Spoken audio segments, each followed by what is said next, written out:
أعوذ بالله من الشيطان الرجيم. بسم الله الرحمن الرحيم. السلام عليكم ورحمة الله وبركاته.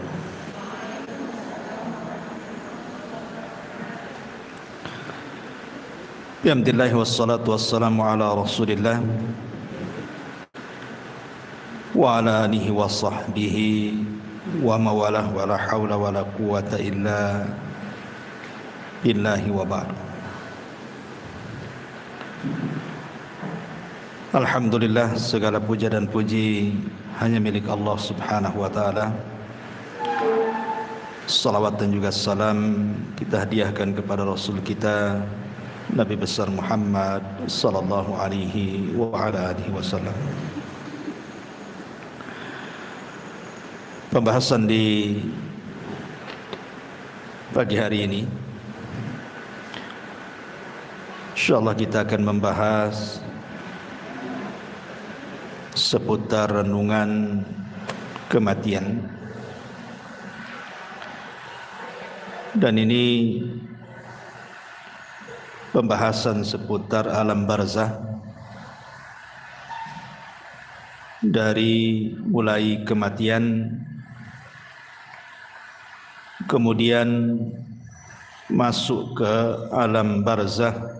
Di sana ada himpitan kuburan, fitnah kubur,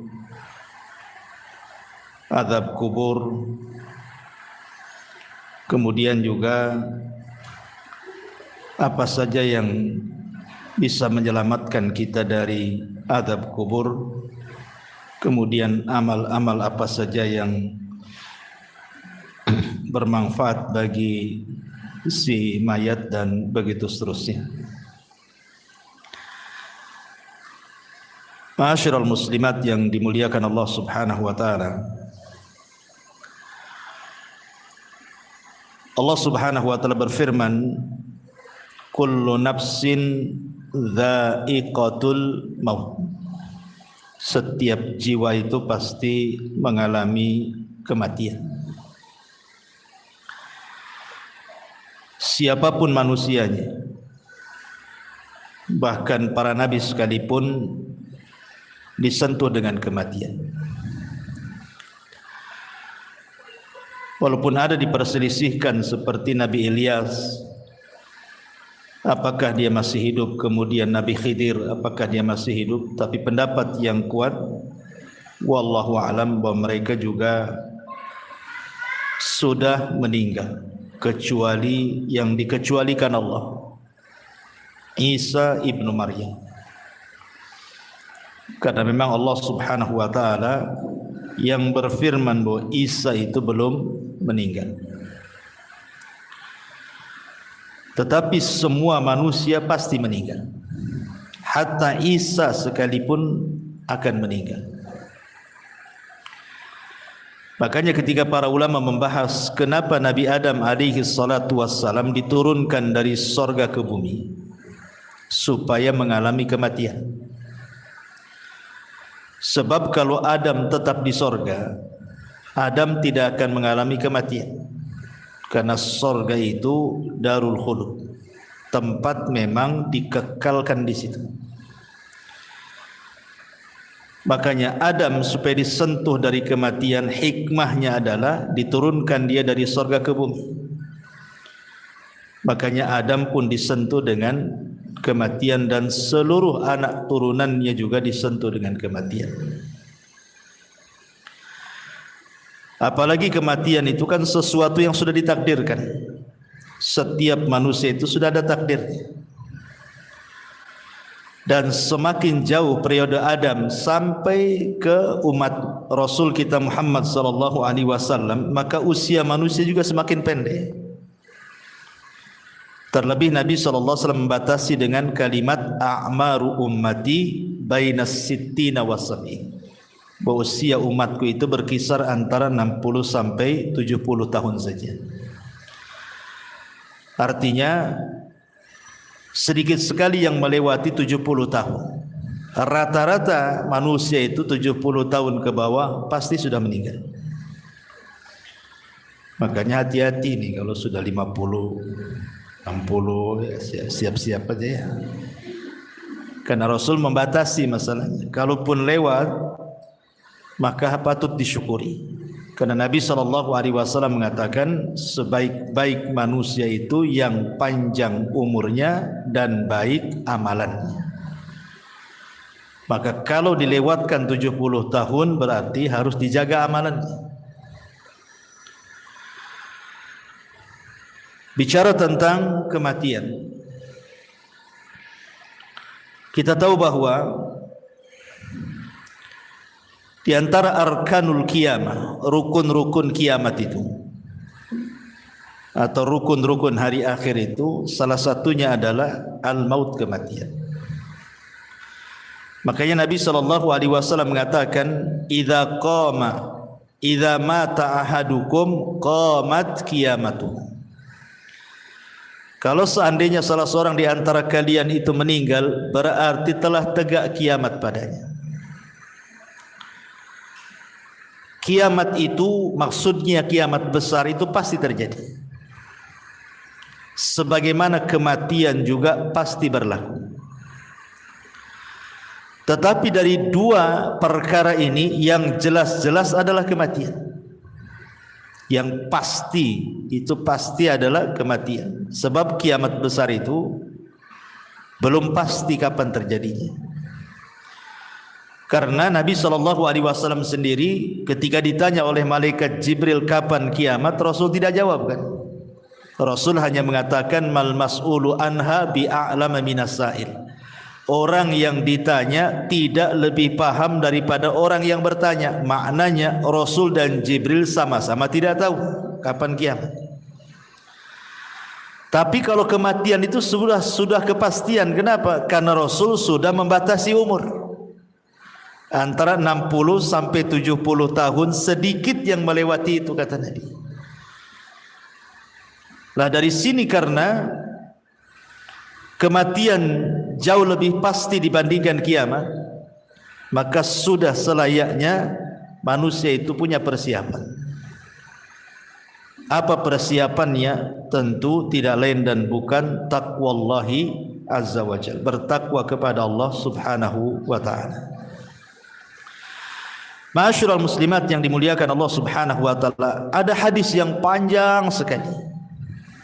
Hadis ini dari Bara bin Azib radhiyallahu anhu. Jadi suatu ketika Nabi SAW itu bersama para sahabat sedang hendak menguburkan salah satu jenazah. Tetapi ketika itu yang menggali lubang belum selesai menggali lahat, sehingga Rasul saat-saat menanti penggalian lahat itu, Rasul mengumpulkan para sahabatnya kemudian berceramah seputar dicabutnya ruh mukmin dan kafir. Lah Nabi SAW kemudian menjelaskan, adapun ruhnya seorang mukmin, kata Nabi SAW, maka akan dicabut dimulai dari jari jemari kaki dan juga tangan. Jadi ruh itu tercabut dari jari jemari dulu, kemudian naik ke atas sampai kemudian di tenggorokan. Lah apabila ruh itu sudah berkumpul di tenggorokan, maknanya ruh tidak mungkin dikembalikan. Kalau ruh sudah sampai di tenggorokan, ruh tidak mungkin dikembalikan lagi ke badan. Inilah isyarat firman Allah subhanahu wa ta'ala, hatta idza balagatit taraqi wa qila man ra. Hatta idza balagatit taraq, sampai ketika ruh itu di tenggorokan, maka Allah katakan apa? Wa qila man ra. Siapa yang bisa meruqyah dia? Maksudnya mengembalikan ruh ke dalam jasadnya gitu. Tidak ada. Dari sini Rasul mengatakan bahwa tobat seorang hamba tertutup dan tidak ada guna apabila ruh sudah sampai di tenggorokan. Kata Nabi SAW, innallaha yakbalu taubata abdin ma lam yugharghir. Allah itu masih menerima tobatnya seorang hamba sebelum ruh berada di tenggorokan. Kenapa demikian? Karena tadi ruh tidak bisa dikembalikan. Makanya ada dua waktu tobat itu diterima. Pertama, ruh belum mengumpul di tenggorokan. Yang kedua, matahari belum terbit dari arah barat. Kalau dua perkara belum terjadi, maka ada kesempatan tobat. Tapi kalau dua waktu sudah terjadi, maka tobat tertutup. Kemudian Nabi SAW mengatakan, apabila ruh dicabut itu tabi'ahul basar. Jadi pandangan kita mengikuti. Ruh itu kan keluar dari mulut kita. Kemudian keluar, nanti mata ini mengikuti ruh tercabut. Makanya setiap orang yang meninggal pasti melotot matanya. Karena mengikuti pandangannya. Maka disunahkan ditutup supaya tidak mengenakuti orang. Lah disitulah Allah Subhanahu wa taala mengutus malakul maut dan rusulul maut. Jadi ada dua malaikat. Pertama malakul maut yang memang tugasnya hanya mencabut nyawa. Dan malakul maut itu bukan satu malaikat seperti Jibril, satu malaikat kan, Mikail satu malaikat, Israfil satu malaikat. Malakul maut ini jumlahnya banyak. Karena setiap hari yang mati itu kan bukan satu orang. Satu dunia ini bisa ratusan bahkan ribuan. Kalau terjadi bencana seperti kemarin di Turki kan, itu bisa ribuan tuh dalam satu hari itu. Kemudian yang kedua ada namanya rusulul maut. Seperti Allah Subhanahu wa taala mengatakan tawaffathum rusuluna. Maka Allah Subhanahu wa taala mewafatkan mereka dengan mengutus rasul-rasul kami. Lalu apa tugasnya rasul-rasul maut itu? Malaikat-malaikat utusan kematian itu. Ada yang menyiapkan kain kapan dari sorga. Kalau dia ruhnya seorang mukmin. Ada yang menyiapkan hanut. Hanut itu maksudnya minyak wangi. Dan ada tugasnya membisikkan di telinga orang yang sedang sakaratul maut. Sebagaimana Allah Subhanahu wa taala berfirman di dalam Al-Qur'anul Karim surah Ibrahim ayat atau surah Fussilat ayat 30. Allah mengatakan innal ladzina qalu rabbunallah thumma istaqamu tatanazzalu alaihimul malaikatu alla takhafu wa la tahzanu wa abshiru bil jannati allati kuntum tu'adun. Orang-orang yang mengatakan Rabb kami Allah, kemudian mereka istiqamah, maka turun padanya para malaikat saat menjelang wafatnya. Kemudian membisikkan di telinganya, jangan takut, jangan sedih, berbahagialah, karena sorga sudah menanti untukmu apa yang Allah janjikan kepadamu. Dalam ayat yang lain surah An-Nahl 31-32 Allah mengatakan yaquluna salamun alaikum udkhulul jannata bima kuntum ta'malun. Keselamatan bagi kalian, masuklah kalian ke dalam sorga karena apa yang kalian kerjakan. Makanya kemudian Nabi SAW mempermisalkan saking lembutnya malaikat pencabut nyawa. Ketika mencabut nyawa, ruhnya orang yang beriman itu dipermisalkan seperti tetesan air yang terakhir keluar dari mulut teko. Makanya sering saya istilahkan kan Bu, kalau ada ibu punya teko, diisi air yang banyak, kemudian kita tuang, otomatis deras sekali itu, karena masih banyak airnya. Tapi kalau isi teko itu tinggal satu tetes, kemudian kita tuangkan seperti ini, tentu yang satu tetes itu akan mengalir dengan pelan karena tinggal satu tetes masalahnya. Pelan sampai masuk di moncong teko, kemudian netes di ujung teko kan gitu. Lah Rasul sallallahu alaihi wasallam mempermisalkan seperti itulah lembutnya ruh seorang mukmin ketika dicabut. Seperti tetesan yang terakhir. Saking lembutnya dari jemari naik terus ke badan sampai ke tenggorokan, sampai kemudian keluar dari mulut seorang mukmin. Tetapi walaupun demikian, yang namanya kematian itu pasti ada sakaratnya. Setiap kematian itu pasti ada keperitannya, ada rasa sakit. Dan itu dialami Nabi SAW. Kalau Nabi saja mengalami, apalagi kita. Nabi yang mengatakan wa inna lil mauti la sakarat. Rupanya dalam kematian itu ada sakaratnya, ada rasa sakitnya.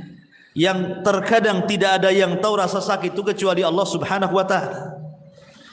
Tetapi tentu rasa sakit yang diterima oleh seorang mukmin saat detik akhir wafat dia, boleh jadi itu adalah penggugur dosa yang terakhir. Boleh jadi rasa sakit yang dialami di dia itu adalah penggugur dosa terakhir dia. Artinya sebuah kebaikan, bukan sebuah keburukan. Tapi rasa sakit yang dialami orang kafir, munafik, fasik boleh jadi awal azab bagi dia. Terkadang kita bisa melihat ada orang koma itu berbulan-bulan disiksa oleh Allah Azza wa Jalla karena dosanya kan itu. Tapi ada orang mati itu rasanya enak nengoknya gitu. Senyum, bisa mengucapkan kalimat la ilaha illallah, tahu-tahu sedang sujud meninggal, tahu-tahu sedang ibadah meninggal, tahu-tahu baca Quran pula dia meninggal kan. Macam-macam orang meninggal. Tapi yang jelas bahwa ketika tugas malaikat maut hanya mencabut ruh itu saja selesai, maka yang bertugas selanjutnya adalah siapa? Rusulul maut. Diletakkan ruhnya di kain kafan dari sorga, kemudian dibaluri minyak wangi dari sorga, kemudian dibalut, yang subhanallah dijelaskan dalam hadis itu bau minyak wangi dari sorga itu membumbung sampai ke langit, sehingga semua para malaikat di langit itu bertanya, itu ruhnya siapa itu?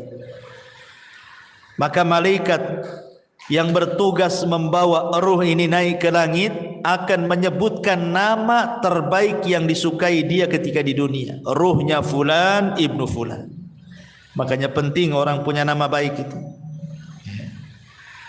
Maka ketika ruh itu naik ke langit, disinilah Allah Subhanahu wa taala memberikan kemuliaan kepada ruhnya seorang mukmin dengan menyuruh para malaikat penjaga langit itu untuk membuka pintunya. Karena langit itu kan punya pintu. Jadi naik ke langit pertama dibuka pintunya, naik ke langit kedua dibuka pintunya, ketiga, keempat, sampai ketujuh, sampai melewati langit ketujuh. Entah sampai mana wallahu alam, tidak dijelaskan, tapi yang jelas kemudian Allah Subhanahu wa taala berfirman kepada ruhnya seorang mukmin ini, letakkan kembali ruh kepada jasadnya, kemudian naikkan catatannya fil illiyin. Artinya ruhnya seorang mukmin itu akan berjumpa dengan Allah. Dan perjumpaan kita dengan Allah itu di 4 tempat kan sudah saya jelaskan. 2 di dunia dan 2 di akhirat. 2 di dunia, yang pertama saat solat. Itulah saat perjumpaan kita dengan Allah. Sebenarnya saat solat itu adalah saat perjumpaan kita dengan Allah. Karena Allah yang mengatakan, wa innaha lakabiratun illa 'alal khashiin. Solat itu berat kecuali bagi orang-orang yang khusyuk.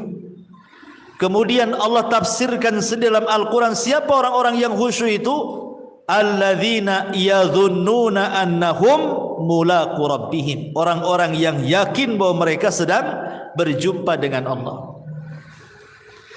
Kemudian yang kedua, ini saat sakaratul maut ini. Saat ruh dibawa oleh malaikat rusulul maut ke melintasi langit ketujuh, itu juga berjumpa dengan Allah. Dan Allah katakan kembalikan ruhnya ke dalam jasadnya, kemudian naikkan catatannya di tempat yang paling tinggi yang disebut dengan Illiyin. Kemudian 2 nanti kelak pada hari kiamat, ketika Allah Subhanahu wa taala menggiring manusia sesuai dengan sesembahannya. Jadi Allah akan mengumpulkan manusia itu sesuai dengan sesembahannya. Yang nyembah sapi di sana, yang nyembah ular di sana, yang nyembah batu di sana. Jadi manusia itu akan dikumpulkan bersama sesembahannya. ketika semua manusia dikumpulkan bersama sesembahannya, disitulah Allah Subhanahu wa taala akan menampakkan siapa yang menyembah kepada dirinya, akan menampakkan kepada manusia yang selama ini menyembah kepada dirinya. Anehnya, di situ orang yang beriman dengan orang munafik dikumpulkan. Ketika Allah Subhanahu wa taala kemudian menyingkapkan dirinya, maka semua orang-orang yang beriman sujud. Tapi orang-orang munafik tidak bisa sujud. Fala yastati'un. Inilah perjumpaan orang-orang yang beriman kelak di padang mahsyar. Dan yang terakhir tentu di sorga. Dan itu nikmat yang paling besar, ru'yatullahi azza wa jalla, memandang wajah Allah Subhanahu wa taala. Jadi ketika ruh itu kemudian naik ke langit dan Allah Subhanahu wa taala memerintahkan untuk dikembalikan ke dalam jasadnya, kapan itu peristiwa ini? Ketika manusia sibuk sedang fardu kifayah. Jadi ketika mayat meninggal, ruh diangkat itu kan orang-orang sibuk tuh, ada yang memandikan, ya kan? Ada yang mengkafankan, ada yang menyolatkan. Jadi mayat itu sendiri yang sudah tidak ada ruh itu sibuk sedang difardu kifayahkan, sementara ruh itu punya kesibukan sendiri, gitu maksudnya. Baru setelah kemudian selesai menyolatkan, kemudian ruh ini dimasukkan ke dalam jasadnya dimasukkan ke dalam keranda, kemudian menuju kuburan, ya kan? Maka ruh ini kemudian masuk di situ. Kalau ruhnya orang-orang yang beriman, maka akan bicara, qaddimuni qaddimuni, segerakan aku katanya. Jadi ketika berada di atas kendaraan itu, keranda itu, maka ruhnya orang yang beriman itu yang masuk ke dalam jasadnya, dia akan bicara, tapi tidak ada yang mendengar. Ya, walaupun mungkin suaminya, istrinya, ayahnya, anaknya, nggak ada yang mendengar. Walaupun dia teriak-teriak qaddimuni qaddimuni gitu, segerakan aku. Tapi kalau ruhnya orang kafir, ruhnya orang munafik, ruhnya orang-orang fasik, dia akan berteriak-teriak, celaka kalian, celaka kalian. Ya wailaha aina tadhhabun, celaka kalian, mau dibawa kemana aku ini, katanya. Ini kalau ruhnya orang jahat nih. Mereka akan mengatakan, ya wailaha aina tadhhabuna biha, hendak dibawa kemana aku ini. Subhanallah. Kata Nabi SAW, yasma'u sautuha atau yasma'u sautaha kullu syai'in, segala sesuatu mendengar teriakannya, illal ins, kecuali manusia. Manusia tidak mendengar. Jadi ketika ruh sudah menyatu dengan jasadnya, kemudian dibawa ke arah kuburan dan hendak dikuburkan itu, dia berteriak-teriak. Binatang mendengarnya, semua makhluk mendengarnya, kecuali manusia dan jin tidak bisa mendengar. Tetapi kalau ruhnya orang baik, tadi saya katakan apa? Dia akan mengatakan qaddimuni qaddimuni, segerakan aku katanya. Subhanallah kan? Justru senang orang-orang yang beriman itu suruh disegerakan. Dari sini Nabi SAW mengatakan apa? Asri'u bil janazah, segerakan kalian memfardu kifayahkan jenazah. Kenapa demikian? Wa in taku salihatan fa khairun tuqaddimuna. Kalau memang ini orang baik, maka anda sudah berlaku kebaikan kepada orang ini dengan menyegerakan. Wa in taku ghaira dzalik, tapi kalau tidak demikian, maksudnya dia orang jahat, fa syarrun tadhauna fi riqabikum, itu sama saja meletakkan keburukan di rumah kalian. Maka segerakan. Mau orang baik segerakan, mau orang jahat segerakan. Kalau orang baik berarti kebaikan bagi si mayat, kalau orang jahat sama saja meletakkan kejahatan di rumah. Maka segerakan. Dan si mayat juga ngomong begitu, qaddimuni, segerakan aku katanya. Tapi kalau orang jahat dia mengatakan, ya wailaha aina tadhhabuna biha, mau dibawa kemana aku katanya. Akhirnya kemudian ketika betul-betul sudah dimasukkan ke liang lahat, si mayat ini sempat mendengar suara terompah. Orang-orang yang mengantarkannya itu masih mendengar dia. Sampai ketika sayup-sayup semakin jauh karena meninggalkan dia. Ketika sudah les, sudah enggak ada suara lagi, maknanya dia sudah ditinggal. Dari sini kata Nabi SAW, yang pertama kali meninggalkan si mayat itu apa? Hartanya. Yang pertama kali meninggalkan si mayat itu hartanya. Baru setelah itu keluarganya. Makanya Nabi SAW mengatakan dalam sebuah hadis seperti itu. Jadi yang pertama berpisah dari si mayat itu hartanya dulu. Coba sekaya apapun orang mati itu, kalau dia sudah meninggal, tetap saja kain kafannya yang murah kan itu. Walaupun dia miliarder sekalipun, tetap saja kain kafannya yang murah, yang putih. Tidak ada juga orang kaya dikafani dengan kain kafan yang mahal kan. Dari sini hartanya terputus. Percuma punya uang tapi juga tidak bisa digunakan. Kemudian yang kedua keluarganya. Setelah mengantarkan ke kuburan, baru keluarganya pulang. Disitulah terpisah dengan keluarganya. Baru dia hidup sendiri. Makanya Nabi SAW ketika menjelaskan tentang seputar kuburan itu, Nabi SAW mengatakan dalam hadis Abi Hurairah radhiyallahu anhu.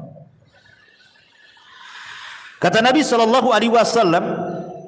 anna imra'ata sauda kana taqumul masjidah. Ada wanita berkulit hitam itu biasa menyapu di masjid Nabi SAW. Kemudian wanita ini meninggal. Nabi SAW tidak diberitahu. Kata Rasul, afala kuntum adzantumuni, kenapa kalian tidak menghabarkan kematian wanita itu, katanya. Maka Rasul mengatakan, duluni ala qabriha, kalau begitu tunjukkan di mana kuburannya. Kemudian Nabi SAW setelah ditunjukkan kuburannya, apa kata Rasul? Inna hadhil kubur mamlu'atun zulmatun ala ahliha wa inna Allah azza wa jal yunawwiruha lahum bisalati alaihim.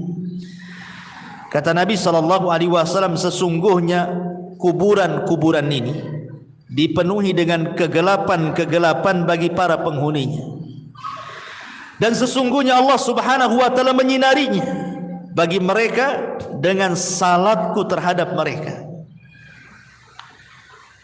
Dari sini kita tahu bahwa orang masuk kuburan itu gelap, sangat gelap gitu ya, karena Rasul yang mengatakan bahwa kuburan-kuburan ini penuh dengan kegelapan.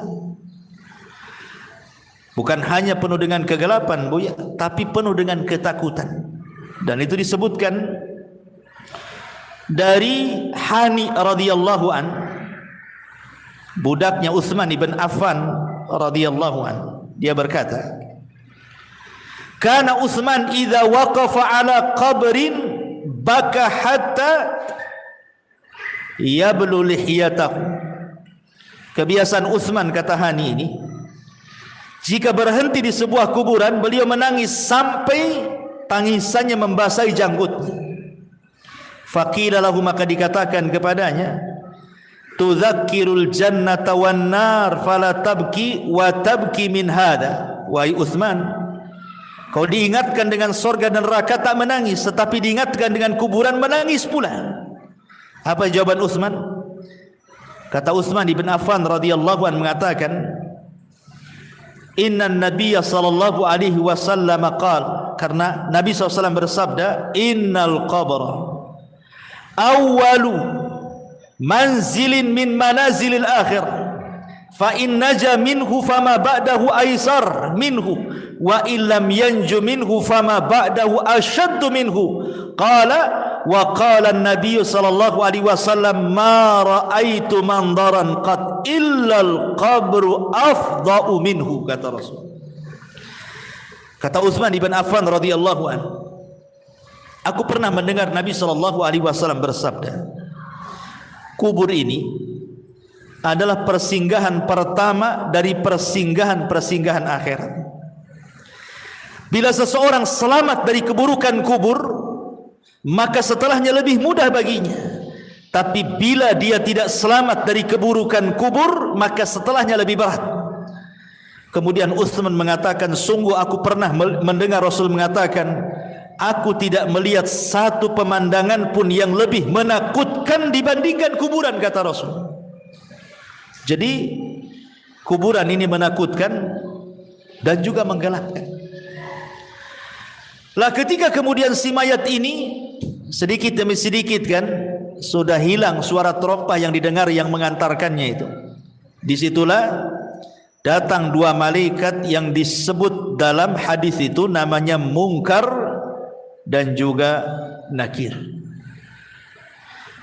Apa yang dilakukan Munkar dan Nakir? Kata Nabi dalam hadis Bara bin Azib ini, fayatihi malakani. Kemudian dua malaikat datang kepadanya, fayajlisanihi, maka mendudukkan si mayat itu yang sudah ditiupkan roh itu tadi. Fayaqulani lahu, maka keduanya akan membentak dan mengatakan, man rabbuk, siapa Rabbmu? Fayaqul, karena dia orang yang beriman, dia mengatakan Rabbi Allah, Rabbku Allah. Fayaqulani lahu, maka keduanya akan mengatakan kembali, ma dinuk, apa agamamu? Fayaqul, maka dia akan mengatakan diniyal Islam, agamaku Islam.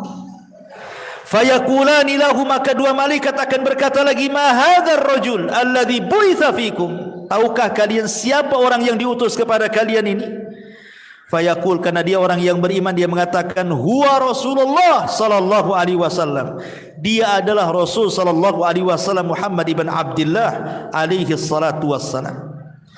Kemudian malaikat tadi berkata lagi, wa ma yudrik, bagaimana kau tahu dia Rasulullah? Kok bisa kamu tahu dia Rasulullah?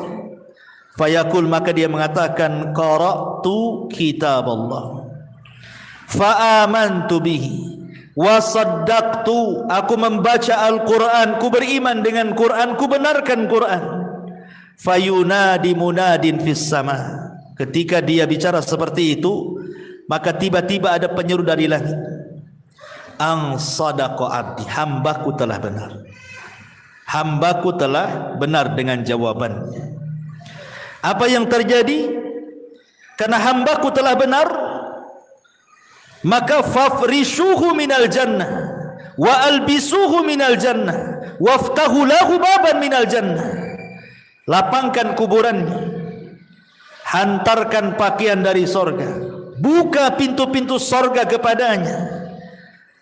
Kemudian dikatakan fayatihi min rauhiha wa tibiha, maka tiba-tiba ketika pintu sorga itu dibuka, semerbak harum dari sorga itu kemudian masuk ke dalam kuburannya. Kuburannya menjadi harum. Kemudian ketika itu wa yufsahu lahu fi qabrihi madda basarihi, tiba-tiba kuburannya diluaskan sejauh mata memandang. Jadi kalau ibu naik di atas ketinggian kemudian melihat gitu ya, sampai di mana, itulah maksudnya sejauh mata memandang itu. Tapi dalam riwayat yang lain diluaskan itu 70 hasta kali 70 hasta. Luasnya kuburan itu diluaskan. Tentu ini alam gaib ya bukan Bu? Karena sehebat apapun alat dunia, anggaplah dipasang CCTV sekalipun, ya tetap saja segitu. Coba saja taruh CCTV, pantaulah itu di CCTV itu. Apakah dia menyempit ataukah melebar, ya tetap saja segitu kan. Artinya bahwa alam kubur ini bagian daripada alam gaib. Kenapa kita tidak tahu dan kita tidak bisa memprediksi kan bahwa kuburan ini meluas atau menyempit? Karena antara alam dunia dan alam kubur itu ada namanya barzah. Maka disebut alam barzah. Barzah itu tembok penghalang antara alam dunia dan alam kubur itu. Makanya Allah mengatakan dalam Al-Quran itu bahwa di situ terdapat barzakhun ila yaumil yub'atsun. Ada barzah pemisah antara dunia dan alam kubur sampai hari dibangkitkan. Ma'asyiral muslimat yang dimuliakan Allah Subhanahu wa taala, apa yang terjadi setelahnya? Setelah kuburannya diluaskan sejauh mata memandang, subhanallah, wa ya'tihi rajulun hasanul wajhi. Tiba-tiba datang seseorang indah pakaiannya, hasanul thiyab, indah wajahnya, hasanul wajhi, indah wajahnya, hasanul thiyab, indah pakaiannya, tayyibur rihi, sangat harum baunya.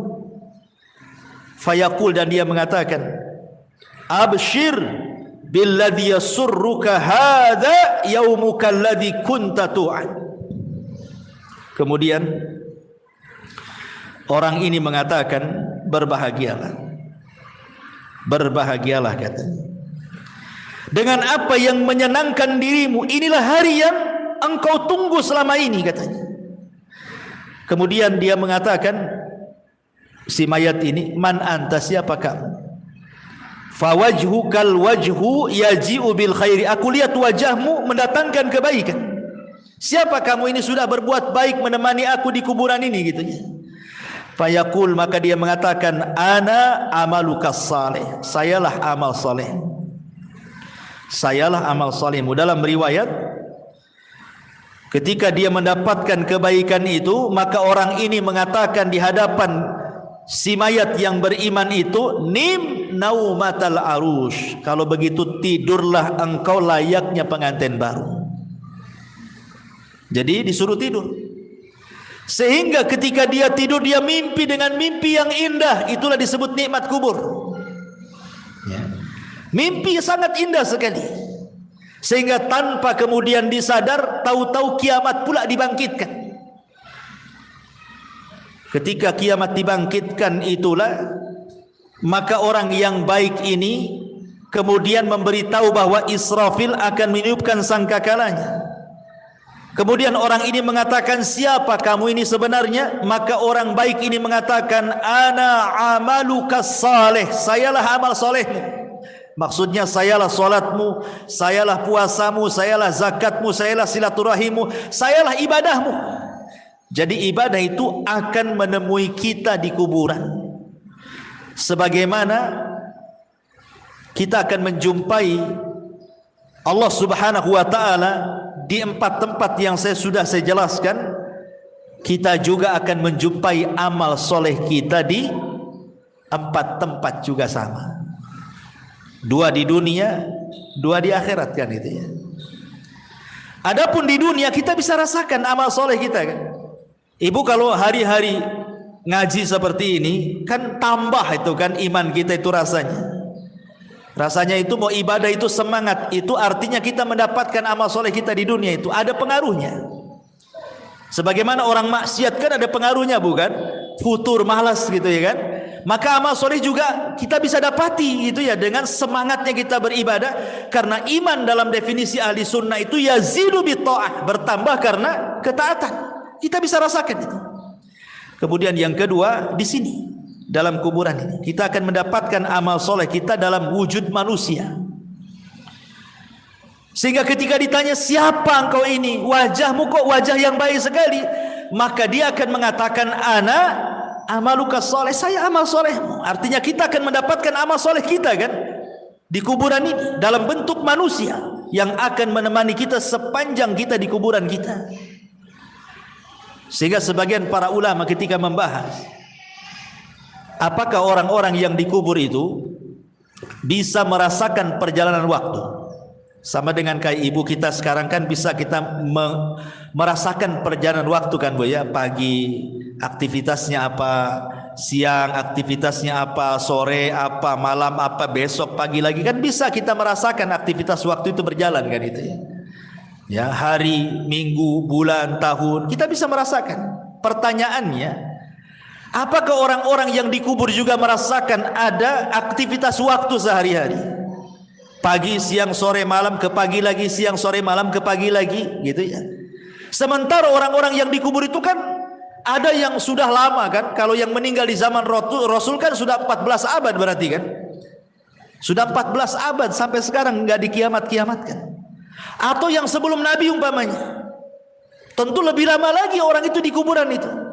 Apakah mereka akan merasakan bimururil waktu, kata ulama, dengan berjalannya waktu itu? Maka ulama membagi dua, kata ulama, memerinci. Kalau yang di kuburan itu mereka orang-orang yang beriman, baik dari umat Nabi atau umat-umat sebelumnya, dan mereka mendapatkan nikmat kubur, maka mereka tidak akan merasakan berjalannya waktu. Mereka tidak akan merasakan, walaupun ratusan tahun, walaupun ribuan tahun sekalipun, mereka tidak akan merasakan berlewatnya waktu itu. Ya. Tetapi kalau mereka adalah orang-orang kafir, orang munafik, orang fasik, maka mereka akan merasakan itu. Karena itu bagian daripada azab. Ya. Jadi sekali lagi, kalau orang-orang yang beriman yang mendapatkan nikmat kubur tidak akan terasa di kuburan itu, walaupun ratusan ribuan tahun. Mana dalilnya? Dalilnya adalah peristiwa Ashabul Kahfi yang ditidurkan, atau kisah Nabi Uzair yang ditidurkan 1 abad kan, kemudian dibangunkan, kemudian ditanya, kam labista, berapa lama kau tidur itu? Dia mengatakan apa? Labistu yauman au ba'dha yaum. Perasaan aku baru tidur separuh atau 1 hari katanya. Padahal sudah 1 abad dia tidur kan. Berarti kan dia tidak merasakan tuh. Tidurnya dia tidak merasakan kan. Padahal dia sudah 1 abad, sudah 100 tahun tidur, dibilangnya baru setengah hari katanya. Begitulah orang yang di kuburan, kalau mendapatkan nikmat itu tidak terasa. Seolah-olah waktu berjalan dengan cepat. Tetapi kalau orang terkena azab, itu rasanya penat, lama waktunya menunggu. Ya samalah bukan? Kita menanti orang jenuh gitu kan, lama kali kan. Rasa mau balik saja, nggak datang-datang, ditengok tak nampak lagi, ditengok tak nampak. Ya dah, saya tinggal aja lah. Kan ada kejenuhan tuh. Ya. Tapi kalau asik Bu ya, ibu pengantin baru dengan suami kan, nongkrong tuh di taman, tahu-tahu maghrib, ya kan namanya orang nikmat. Enggak pandang, kok tahu-tahu maghrib katanya kan. Ya, jadi dari sini di dunia ini kita bisa rasakan dalam kondisi nikmat dengan dalam kondisi tidak nikmat kan itu. Lah dikubur kurang lebih seperti itu. Ya. Tetapi apakah kemudian orang-orang yang dikubur juga akan merasakan layaknya kita juga perasa gitu, kalau ibu lagi sedih, kan ada perasaan tersiksa jiwa ini kan, atau ada masalah rasanya rungsep kehidupan ini kan. Apakah juga orang-orang di kuburan akan merasakan seperti itu? Ya, mereka juga akan merasakan. Kapan itu? Apabila ditangisi orang yang ada di atas. Kalau orang yang di atas itu melakukan niyaha. Niyaha itu meratap kepada orang yang ada di kuburan itu. Maka orang yang ada di kuburan itu merasa diazab. Maksud diazab itu bukan azab fisik, bukan, tapi azab jiwa. Jiwanya itu sedih, tersiksa. Ya. Makanya kenapa Nabi SAW melarang tidak boleh seseorang itu melakukan niyaha kan? Karena mayat itu yu'adzab, akan diazab kata Nabi SAW biniyahatil hayyi, karena niyahahnya meratapnya orang yang hidup kepada orang si mayat akan diazab. Maksudnya bukan azab fisik, tetapi dia tersiksa, hatinya tersiksa gitu ya, karena sebab tangisan orang-orang yang di atas. Makanya dilarang. Niyah itu termasuk dosa besar. Nabi SAW sampai mengatakan, kalau orang yang meratap itu tidak bertobat, kata Rasul, maka dia akan dibangkitkan kelak pada hari kiamat dengan dipakaikan pakaian dari ya, dari besi panas dulu yang timah panas, kemudian dari baju yang gatal, yang nggak bisa dicopot, gatal saja. Ya naudzubillah. Jadi mereka pun akan merasakan apa namanya ya, bahasa kitanya rungsep tuh ya, hatinya itu nggak tenang, disebabkan tangisan orang-orang yang di atas kuburan. Makanya tidak boleh. Kalau ada orang yang meninggal, ikhlaskan saja. Kalau menangis, menangislah sebagai tangisan rahmat karena kesedihan, bukan karena menolak takdir. Kan karena ada orang yang menangis itu karena menolak takdir kan Bu ya. Meraung-raung, nanti kalau anak-anak besar jadi apa, kamu sudah nggak ada, macam-macam kan itu. Ya nanti Allah yang menentukan takdirnya, bukan si bapak yang sudah meninggal kan itu ya. Jadi itu yang tidak boleh, karena Niha itu seolah-olah tidak terima dengan takdir. Guling-guling, nangis-nangis, robek-robek, pukul-pukul, pangkas-pangkas rambut dan begitu seterusnya. Baik. Intinya bahwa ketika kemudian si mayat itu diberikan nikmat oleh Allah Subhanahu wa taala, nikmat kubur, maka dia tidak akan merasakan dengan berjalannya waktu. Waktu itu akan panjang, tahu-tahu sudah dikiamatkan. Tapi yang perlu ibu pahami bahwa di dalam peristiwa-peristiwa kubur itu, sebelum dua pertanyaan malaikat mungkar dan nakir yang disebut dengan fitnah kubur itu, ada peristiwa yang sebelumnya dilalui manusia yang disebut dengan dhaghtatul qabri, himpitan kuburan. Jadi himpit dulu, baru setelah itu fitnah kubur, itu maksudnya. Dan ini disebutkan oleh para ulama tentang masalah himpitan kubur ini. Di antaranya adalah yang disebutkan oleh pendapat Abu Hanifah. Wa dhaghtatul qabri wa adzabuhu haqqun. Himpitan kuburan, kemudian siksa kubur itu adalah perkara yang benar-benar akan terjadi. Jadi perkara himpitan kuburan dan azab kubur, kata Abu Hanifah, adalah sesuatu yang benar-benar akan terjadi. Bahkan Al-Imam Al-Muzani rahimahullahu taala mengatakan, beliau mengatakan, summa hum ba'da dhaghtati fil quburi musa'alun. Kemudian mereka setelah dihimpit dalam kuburan, baru kemudian mereka akan ditanya. Dari sini kita tahu bahwa sebelum proses pertanyaan dua malaikat mungkar dan nakir, ada peristiwa namanya dhaghtatul qabri, himpitan kuburan. Himpitan kuburan ini, Bu, itu sangat menyakitkan bagi si mayat, karena ketika ruh itu sudah menyatu dengan jasadnya, kemudian tanah itu menyempit sampai meretakkan semua tulang dan persendian. Itu kalau orang kafir. Dan dia akan menjerit di mana jeritannya tidak ada yang mendengar, manusia dan jin, kecuali binatang-binatang mereka bisa mendengar. Jadi binatang-binatang itu diberikan kepekaan, mampu mendengar jeritan-jeritan orang-orang yang dihimpit kubur itu. Masalahnya, lalu bagaimana dengan orang-orang yang beriman? Maka ulama menjelaskan bahwa himpitan kuburan bagi orang-orang yang beriman itu tidak sebagaimana himpitan kubur bagi orang-orang kafir, munafik ataupun orang-orang fasik. Maksudnya apa? Maksudnya himpitan orang yang beriman itu layaknya seorang ibu sedang memeluk anaknya. Jadi kalau ada anak bayi ibu peluk gitu ya. Seperti itulah seorang mukmin ketika dihimpit oleh kuburan. Jadi tanah itu seolah-olah ibu bagi kita, dan kita anak dari tanah itu. Jadi tanah itu menghimpit kita itu seperti seolah-olah ibu memeluk seorang bayi. Kenapa demikian?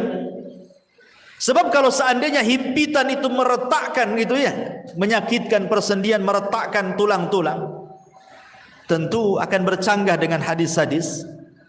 Seperti umpamanya Nabi SAW ketika didatangkan seorang bayi kemudian dikubur. Kata Nabi SAW, kalau ada orang yang selamat dari himpitan kubur, tentu bayi ini kan selamat. Bayi ini salahnya apa? Kok dihimpit? Kan belum berbuat dosa kan?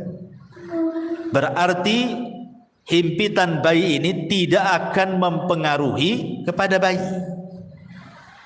Atau ketika Nabi SAW menceritakan tentang Sa'd bin Mu'adz, seorang pemimpin Aus, yang ketika meninggal itu kan bergegar arasnya, 70.000 malaikat turun mengantarkan jenazahnya. Kemudian Nabi SAW mengatakan, kalau ada orang yang selamat dari himpitan kubur, inilah orangnya katanya. Maksudnya Sa'd bin Mu'adz. Tapi dia pun tak selamat. Berarti menunjukkan bahwa bukan himpitan kubur kepada Sa'ad bin Mu'adh atau kepada bayi tidak akan sama dengan himpitan kepada orang-orang kafir. Ya, makanya ulama memberikan catatan himpitan kuburan kepada orang-orang yang beriman layaknya seorang ibu memeluk bayinya dengan lembut. Jadi bukan sebuah siksaan gitu maksudnya, tetapi justru sebuah kabar gembira. Baru setelah himpitan baru namanya fitnah kubur, pertanyaan tadi ya. Baru setelah itu tergolong manusia kepada dua kelompok, bisa masuk pada nikmat kubur, bisa masuk kepada azab kubur. Ya. Baik, ma'asyiral muslimat yang dimuliakan Allah Subhanahu wa taala. Ini satu sisi ya. Maksudnya kalau ruhnya itu orang yang beriman. Sekarang kalau ruhnya orang kafir munafik, tentu sebaliknya. Sebaliknya daripada ruhnya orang-orang yang beriman. Ya. Di antaranya adalah Nabi SAW mengatakan kalau ruhnya orang kafir ketika dicabut itu Nabi SAW mempermisalkan seperti safud. Safud itu macam pisau yang bengkok seperti ini. Ini safud, ini pisau bengkok macam serulit gitu ya. Kemudian didatangkan kambing wol yang belum dicukur. Taulah ibu kan kambing Australia yang banyak gimbal-gimbal tuh rambutnya. Ya, kemudian pisau ini dibenamkan di kambing wol tadi. Kemudian setelah itu disiram. Secara otomatis maka bulu-bulu kambing yang disiram itu kan akan nempel di pisau, Bu. Setelah nempel di pisau, kemudian ibu cabut paksa pisau itu dengan sangat keras gitu ya. Apa yang terjadi? Pasti akan merontokkan bulu-bulunya. Kata Nabi SAW, seperti itulah ruhnya orang kafir, munafik, fasik dicabut oleh malaikat maut. Jadi akan merontokkan persendiannya. Karena ketika malakul maut mencabut ruhnya orang kafir, munafik, fasik itu, maka rusulul maut akan menghembuskan dan menakut-nakuti di telinga orang-orang yang akan dicabut itu dan mengatakan, hei ruh yang busuk, ruh yang jahat, ruh yang jelek, keluar. Di sana kemurkaan dan kemarahan Allah sudah menantimu katanya. Gimana dia mau keluar ditakut-takuti seperti itu? Tentu tidak akan keluar. Makanya dipaksa. Dia keluarnya itu dipaksa sehingga dia akan merontokkan semua persendiannya, dia akan merasakan sakit yang luar biasa. Ya. Kemudian setelah ruhnya diletakkan di kain kafan dari neraka, kemudian bau busuknya melambung ke langit, semua malaikat mencaci maki dia. Tidak ada satupun malaikat memujinya, Bu. Bahkan mencaci maki, ini ruhnya siapa busuk sekali. Bahkan malaikat-malaikat penjaga pintu langit pertama tidak akan membuka pintunya. Jangan langit kedua, langit ketiga. Langit pertama saja nggak mau buka pintunya. Dan Allah hanya mengatakan dari atas sana dan mengatakan, jatuhkan ruhnya ke dalam jasadnya, letakkan catatannya di bumi yang paling dasar yang disebut dengan sijin. Coba bayangkan, ruh itu dilempar, Bu, sama malaikat, tidak dihantar. Sehingga ketika ruh itu menyatu dengan jasadnya itu, ibarat ibu jatuh dari ketinggian tuh, gebuk gitu ya, gimana rasanya? Seperti itulah rasanya. Sehingga rasanya tulang ini patah semua. Karena yang merasakan sakit itu bukan jasad, Bu, ruh. Kalau ruh dicabut, Bu, walaupun ibu dicabik-cabik jasadnya, dipotong-potong, dimutilasi, dicongkel matanya, dipotong telinganya, dicabut jarinya, enggak akan merasakan sakit kalau ruhnya dicabut. Tapi kalau ruhnya dikembalikan, itulah sakit yang dialami itu, bagaikan dia jatuh dari ketinggian, itu yang dia rasakan. Ya. Sudah itu pula kemudian tiba-tiba dihimpit kuburan gitu, retak semuanya kan. Sudah jatuh dari ketinggian, dihimpit dengan kuburan, makin retak semuanya lah. Sedang dia merasakan sakit, tiba-tiba dibentak pula malaikat Munkar dan Nakir. Kayak apa tuh coba? Siapa Rabb? Siapa nabimu? Ya. Siapa agamamu? Ya, nggak bisa jawablah dia. Dia aja masih merasakan sakit yang luar biasa. Ya. Makanya ma'asyiral muslimat yang dimuliakan Allah Azza wa Jal, maka dia akan terus menjerit-jerit dalam kuburannya. Manusia dan jin tidak akan mendengarnya kecuali hewan-hewan atau binatang-binatang yang Allah takdirkan mampu mendengarnya. Ma'asyiral muslimat yang dimuliakan, dan begitu seterusnya. Dan Allah Subhanahu wa taala ketika dia tidak sanggup menjawab, apa kata Allah? An kadzaba 'abdi, hambaku telah berdusta. Bukakan pintu neraka, hempaskan panasnya. Lah disitulah dia akan mengalami yang disebut dengan azab kubur. Ya.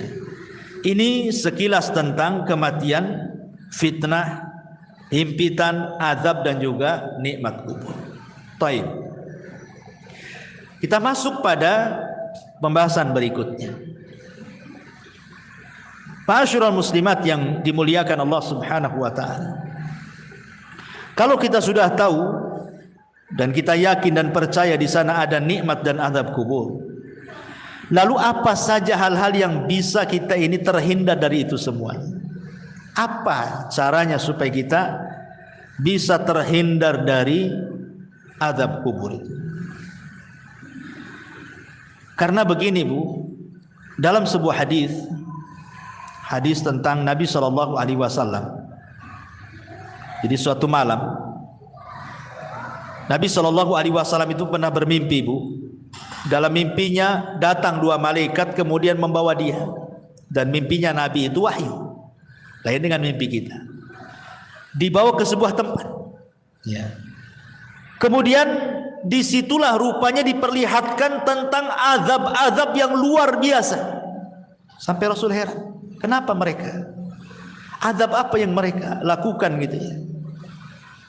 Apa di antara yang Rasul lihat? Dan ulama sepakat bahwa hadis ini bicara tentang azab kubur, bukan azab neraka. Di antaranya Nabi SAW melihat ada orang yang dipecahkan kepalanya dengan batu kan? Dipecahkan kepalanya dengan batu. Kemudian setelah dipecahkan nih, kemudian malaikat yang memecahkan kepala itu pergi hendak mencari batu lain. Kemudian datang lagi, kepalanya sudah utuh lagi, dipecahkan lagi. Kemudian sudah pecah, dia pergi lagi cari batu lagi yang baru, datang lagi, rupanya kembali lagi kepalanya. Asik gitu saja. Jadi Rasul mengatakan, mahadan, ini siksaannya apa nih orang ini, kok ngeri kali gitu ya. Rupanya kemudian malaikat mengatakan bahwa siksaan orang ini karena ketika datang waktu sholat sengaja dia tidur. Datang waktu sholat, harusnya kan dia sholat, sengaja pula dia tidur. Kemudian yang kedua, ada lagi orang itu digambarkan oleh Nabi SAW.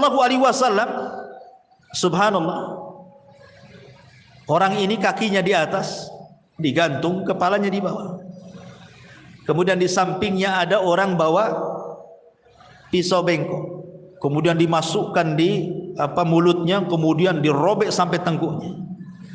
Kemudian setelah itu dimasukkan di lubang hidungnya, dirobek sampai tengkuknya. Setelah robek ini dari hidung ke tengkuk, dari mulut ke tengkuk, kemudian dia mau mengambil sebelah kirinya. Ketika diambil sebelah kirinya, sebelah kanannya sudah kembali lagi. Ya. Kemudian dirobek dari sebelah kiri, mulut sampai ke tengkuk, hidung sampai ke tengkuk. Ketika pindah ke sebelah kanan, balik lagi ke semula gitu. Asik gitu saja. Sehingga Rasul mengatakan, kenapa orang ini? Maka kemudian malaikat ini mengatakan, karena ketika di dunia ini dia suka berdusta sampai dustanya itu membumbung ke ufuk katanya.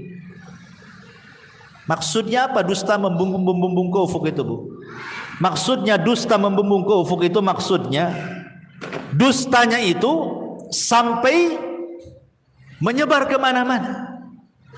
Dahulu orang berdusta menyebar itu kan sulit Bu. Pamannya kita mau berdusta, untuk menyebar di satu puskopkar ini agak sulit karena kan dari mulut ke mulut. Tapi kalau sekarang ini kita nulis di medsos saja sebuah berita hoax, itu sudah menyebarkan satu dunia bukan? Jadi hadis ini baru dipahami oleh para ulama, rupanya inilah yang dimaksud orang berdusta sampai membumbung ke ufuk itu. Sekali nulis kemudian langsung di-share, bukan hanya satu grup, satu dunia tahu. Inilah maksudnya berdusta membumbung ke ufuk ini. Naudzubillah, sekarang loh hari-hari orang berdusta semua orang lihat. Ya, maaf saya minum.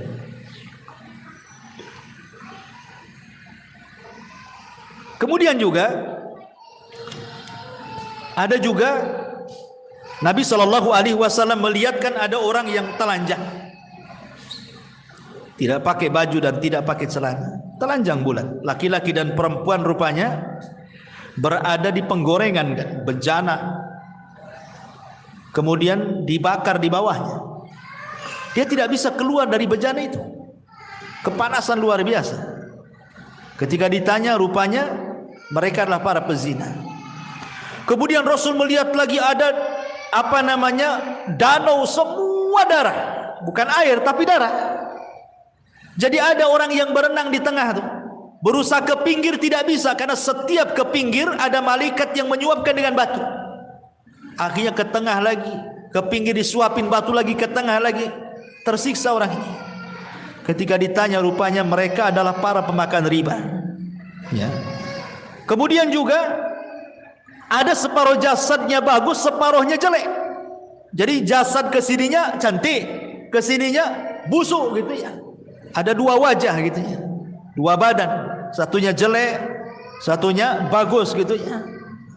Ketika kemudian ditanya siapa mereka, mereka lah yang mencampur adukan antara amal saleh dengan perbuatan jahat, mencampur adukan yang hak dengan yang batil. Ya. Kemudian ada juga kaum itu kukunya banyak gitu, kukunya itu dari nuhas, disebutkan dari besi. Kemudian dicakar-cakar oleh sendiri itu sampai terkelupas daging dari tulangnya itu dicakar sendiri. Rupanya ketika ditanya siapa mereka, kok bisa mencakar-cakar badannya sendiri sampai terkelupas daging dari tulangnya. Kemudian malaikat, merekalah orang-orang yang suka membicarakan aib orang lain. Ya, merekalah orang-orang yang suka membicarakan aib orang lain. Dan banyak lagi. Rasul menjumpai aneh-aneh siksaan orang-orang itu. Dan ulama mengatakan ini bukan siksaan neraka, ini siksa kubur. Apa penyebabnya coba? Penyebabnya banyak. Tadi sudah disebutkan di sini. Di antaranya orang yang tidur saat waktu sholat. Kemudian orang yang berdusta sampai membumbung ke langit. Kemudian orang yang makan riba, kemudian orang yang berzina, kemudian orang yang membicarakan aib orang lain alias ghibah. Ya. Itu semua adalah bagian daripada penyebab-penyebab azab kubur. Termasuk juga Rasul pernah lewat di sebuah kuburan. Rasul mendengar orang-orang itu diazabkan. Kemudian Rasul mengambil pelepah kurma, dibelah jadi dua, kemudian diletakkan di satu kuburannya, yang satunya satu kuburan. Kata Rasul, mudah-mudahan sebelum kering pelepah ini bisa meringankan azabnya kan. Kemudian sahabat bertanya, kenapa orang itu wahai Rasul? Kata Rasul, yang satu karena suka ngadu domba kan, itu namimah, sana sini ngompori orang. Yang satunya pula kalau dia cebok tidak bersih. Dia tidak pernah menghindar dari membersihkan najis saat buang hajat kecil ataupun hajat besar. Ini naudzubillah ma'asyiral muslimat yang dimuliakan Allah Subhanahu wa taala. Ini adalah di antara penyebab-penyebab orang mendapatkan azab kubur. Taib, kalau ini penyebab-penyebab, lalu siapa orang-orang yang akan terhindar dari azab kubur itu? Pertama, orang yang terhindar dari azab kubur adalah orang-orang yang mati syahid. Dan itu berdasarkan hadis, ma balul mu'minin yuftanuna fi kuburihim illa syahid. Ya Rasulullah, mengapa kaum mukminin diuji dalam kuburan kecuali yang mati syahid? Maka Rasul mengatakan, kafa bi barikatis suyuf ala ra'si fitnah. Cukuplah kilatan-kilatan pedang di atas kepala mereka saat perang itu menjadi fitnah bagi mereka. Maka mereka tidak akan terkena fitnah kubur. Mereka tidak akan terkena fitnah kubur. Secara otomatis tidak akan dapat azab kubur. Kalau fitnah saya saja tidak dapat, tidak ditanya, berarti langsung mendapatkan nikmat kubur orang ini. Ya. Kemudian juga setiap orang yang meninggal sedang bertugas jaga di jalan Allah, mungkin di perbatasan negara Islam dengan negara kafir gitu, atau saat berperang dia menjaga tentara gitu. Kemudian juga meninggal di hari Jumat kalau dia orang soleh. Kalau dia orang baik, orang soleh, orang taat, Allah berikan kematiannya di hari Jumat. Kemudian juga orang yang soleh, yang baik, kemudian Allah berikan kematiannya dengan cara sakit perut. Ya, dengan cara sakit perut, ataupun dengan cara tenggelam, ataupun dengan cara terkena runtuhan ketika gempa gitu ya, terkena runtuhan ya, dan dia orang baik, orang soleh dan soleha, maka Allah sengaja memberikan kematian terbaik bagi dia. Nah, itu juga diantara hal-hal yang bisa menghindarkan seseorang dari fitnah kubur dan juga azab kubur. Taib ma'asyiral muslimat yang dimuliakan Allah Azza wa Jalla. Sekarang apa peran orang yang hidup, kita-kita ini loh Bu, yang hidup, supaya adalah amalan-amalan itu yang bermanfaat untuk meringankan orang yang ada di kuburan itu. Apa yang harus kita lakukan? Ma'asyiral muslimat yang dimuliakan Allah Subhanahu wa taala. Sebelum saya menjelaskan hal ini, saya akan jelaskan amalan-amalan yang bermanfaat dulu bagi si mayat itu. Kata Nabi SAW, Al-kayyisu man dana nafsa wa amila lima ba'dal maut. Orang yang cerdas itu Bu, adalah orang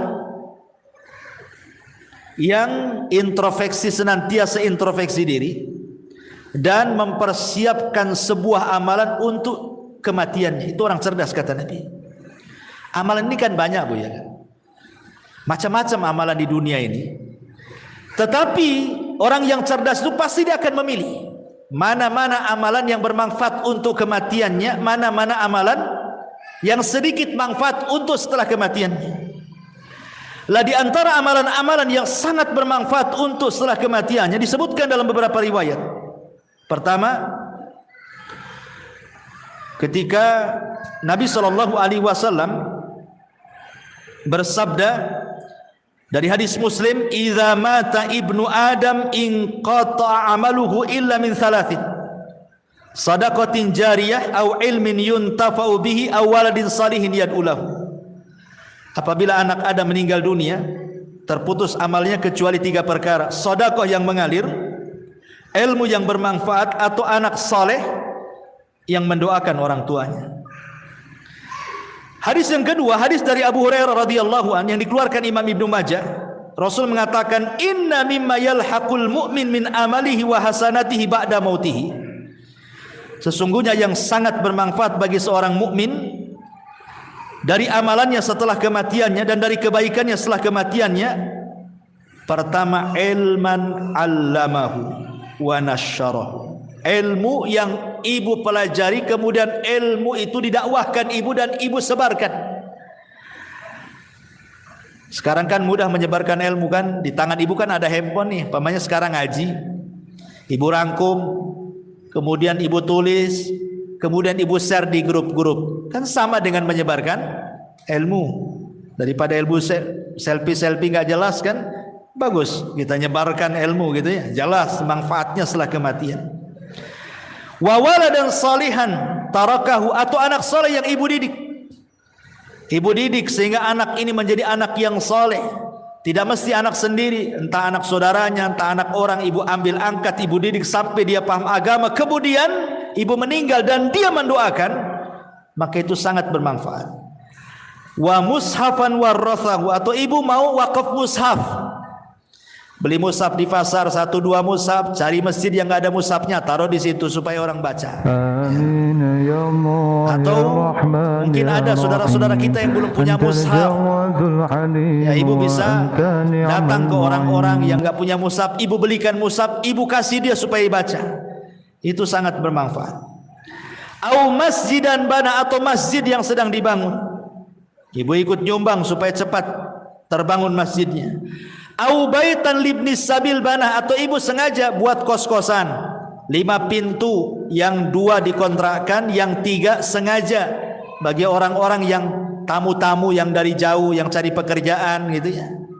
Nah, kasihlah kontrak tanpa bayar, sebulan gratis, 2 bulan gratis, 3 bulan gratis, sampai dia punya pekerjaan umpamanya kan. Alhamdulillah ya. ataupun nahron ajrah, ataupun mungkin ada masjid, ada pesantren, ada masyarakat butuh air. Ibu danai buat sumur bor atau beli air atau apa. Aw sadaqatan akhrajaha min malihi fi sihhatihi wa hayati. Atau ibu sedekah ketika ibu sehat. Ketika ibu masih hidup ibu bersedekah. Yalhaquhu min ba'di mauti, itu bisa sampai setelah kematiannya. Ini amalan yang bermanfaat bagi si mayat. Kemudian juga hadis yang ketiga, hadis Jarir ibn Abdillah al-Bajali.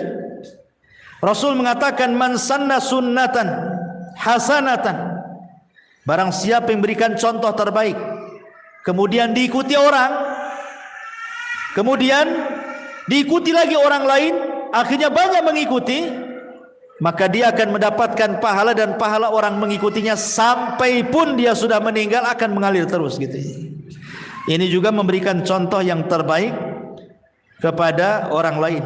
Termasuk juga adalah hadis juga, amalan yang paling baik selain daripada itu adalah doa, haji, umroh, dan begitu seterusnya ya. Ini diantara amalan-amalan ya. Lalu kita yang hidup, umpamanya ayah kita meninggal, ibu kita meninggal, suami atau istri atau siapalah dari orang yang kita cintai meninggal, bagaimana cara membahagiakan mereka? Para ulama mengatakan yang paling mudah membahagiakan orang yang ada di kubur itu doa. Itu yang paling mudah. Kalau ibu ingin membahagiakan orang tua yang sudah meninggal, ibu yang sudah meninggal, bapak yang sudah meninggal, kita ingin membahagiakan mereka, maka ibu terus berdoa sejak dia meninggal sampai hari ini, walaupun mungkin berpuluh-puluh tahun. Berdoalah dengan 3 kata. Apa itu? Allahumma gfir lahu, ya Allah ampuni dosanya. Maka dia sangat bahagia kalau ibu ngomong begitu. Yang kedua, Allahumma arhamhu, ya Allah kasihi dia, rahmati dia. Itu sangat bahagia kalau dia mendengarnya. Yang ketiga, Allahumma tsabithu, ya Allah tetapkan dia. Yusabbitullahu alladhina amanu bil qauli tsabit, ya Allah mantapkan jawabannya supaya jangan salah ya. Karena orang itu kan akan terus diazab oleh Allah Subhanahu wa taala kan. Kalau dia dapat azab kubur, naudzubillah. Kalau dia dapat nikmat kubur, alhamdulillah. Lah orang-orang yang diazab itu mereka juga menunggu-nunggu kita gitu ya, doa-doa kita itu. Karena itu bisa meringankan azab mereka. Dengan kita berdoa kepada Allah, ya Allah ampuni dosa dia, rahmati dosa dia, mantapkan dia ya Allah, berikan dia kemudahan di situ. Itu sangat bahagia si mayat itu. Bahagia sekali. Termasuk juga yang kedua setelah doa, sedekah. Sedekah itu membahagiakan orang mati. Ibu ada uang, nampak ada masjid, saya sedekah untuk orang mati. Nampak ada orang fakir miskin, anak yatim, sedekah untuk orang mati. Nampak ada orang yang perlu kita bantu, sedekah untuk orang mati. Dan begitu seterusnya, Bu. Itu sangat bahagia orang si mayat itu. Itu sebenarnya yang bisa membahagiakan orang yang sudah mati. Doa dan sedekah. Itu yang sudah jelas-jelas. Ya, adapun yang lain kan jadi perselisihan para ulama, seperti baca Quran itu jadi khilaf ulama. Nah, kita kan cari yang jelas-jelas saja, yang tidak ada khilaf ulamanya di situ. Ya. Jadi itu diantara hal-hal yang bermanfaat bagi si mayat. Yang paling penting adalah doa dan juga sedekah. Dan ingat, jangan sampai niyah. Itu akan menyakiti hati dia. Jangan sampai niyah, meratap. Makanya kenapa dalam Islam itu wanita dilarang sering-sering datang kuburan kan? Bahkan Rasul mengatakan la'anallah zawarat, dalam riwayat zuwarat al-kubur. Allah melaknat wanita-wanita yang suka ziarah kubur. Maksudnya suka ziarah kubur ini karena bahasanya pakai siagul mubalaghah. Zuwarat atau zawarat itu menggunakan siag al-mubalaghah, artinya yang sering-sering. Boleh sekali-kali tapi jangan sering-sering. Karena sering-sering ziarah kubur itu akan menggugah sehingga orang itu takut meratap. Ya, meratap itulah yang tidak boleh. Makanya cukuplah para wanita ini berdoalah dalam solat-solat, dalam sujud, terutama dalam sujud ya. Itu yang paling efektif dalam sujud, karena kedekatan kita dengan Allah itu saat sujud. Minta saat sujud, minta saat sepertiga malam. Itu sangat bahagia orang-orang yang ada di kuburan dengan doa-doa kita kepada mereka, dan itu yang dinanti-nanti. Nah, ini juga di antara hal-hal yang berkaitan dengan hal-hal yang bisa membahagiakan mereka. Wallahu alam, saya kira cukup, sudah hampir setengah 12. Taib, sebelum saya tutup, kalau ada yang bertanya silakan.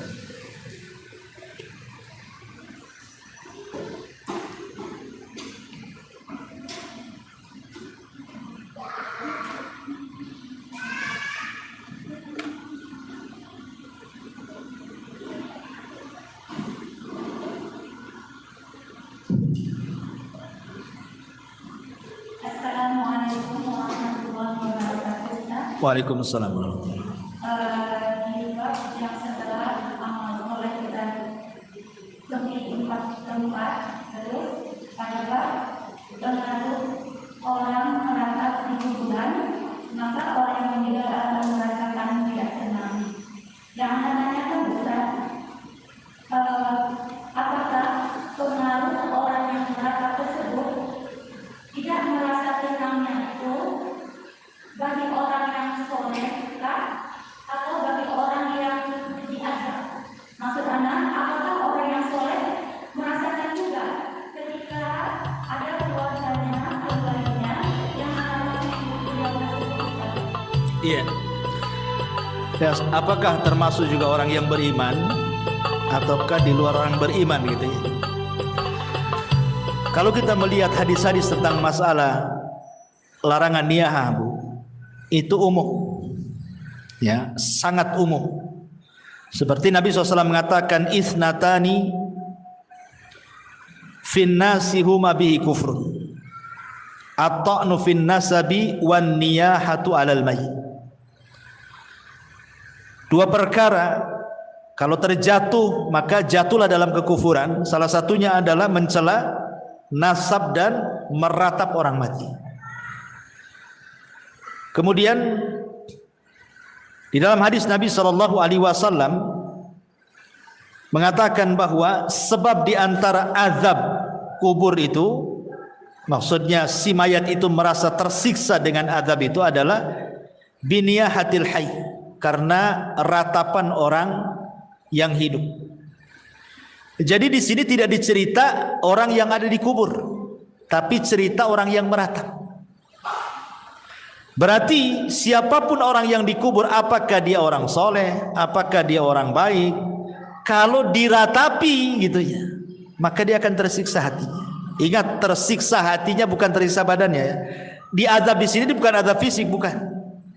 Tapi merasa sedih dia di dalam kuburannya. Kenapa kok saya walaupun sudah mendapatkan nikmat kubur kok diratapi? Saya sudah senang di sini. Sehingga dia akan merasa sedih juga gitu, si mayat yang ada di dalam kuburan itu. Makanya dilarang. Kenapa kemudian Nabi menganggap niyahah itu sebagai dosa besar? Karena menyiksa hatinya orang yang sudah meninggal, walaupun dia orang baik. Ya, walaupun dia orang baik, ibunya soleh, bapaknya ibunya soleha, bapaknya soleh, kemudian meninggal. Anaknya pula toleh gitu ya, nggak jelas gitu, akhirnya meratap, maka akan tersiksa itu ibu bapaknya. Maksudnya tersiksa batinnya, sekali lagi ya, bukan jiwanya, bukan badannya disiksa, nah maksudnya batinnya tersiksa. Ya, jadi tidak ada ketenangan jadinya. Dia sudah tenang masih juga diganggu. Itu maksudnya. Wallahu a'lam. Wa ya.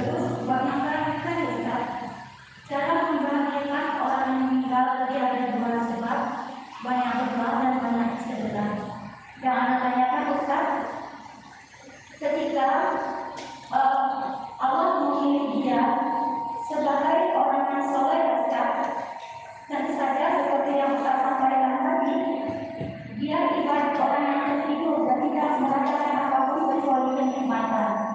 Yang Anda tanyakan dengan kaitan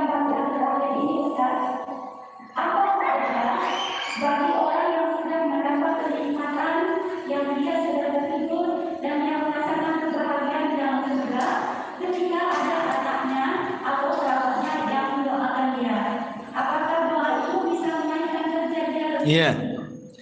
Tentu kalau dia mendapatkan nikmat kubur kemudian kita doakan, kita kirim, maka itu sebagai syafaat. Akan diangkat lagi derajatnya. Makanya ada seorang ibu dijelaskan dalam sebuah hadis itu, dia tidak banyak beramal, tiba-tiba diangkat derajatnya. Kemudian dia mengatakan, ya Rabb, aku kan tidak banyak beramal, kenapa kau angkat derajatku? Apa kata Allah? Bistighfari waladaki, karena istighfar anakmu kepadamu, diangkat derajat. Kalau dia orang baik, makin diangkat derajatnya dengan pengaruh doa-doa anak-anak yang soleh semasa hidupnya. Maksudnya begitu. Ya, wallah. Iya.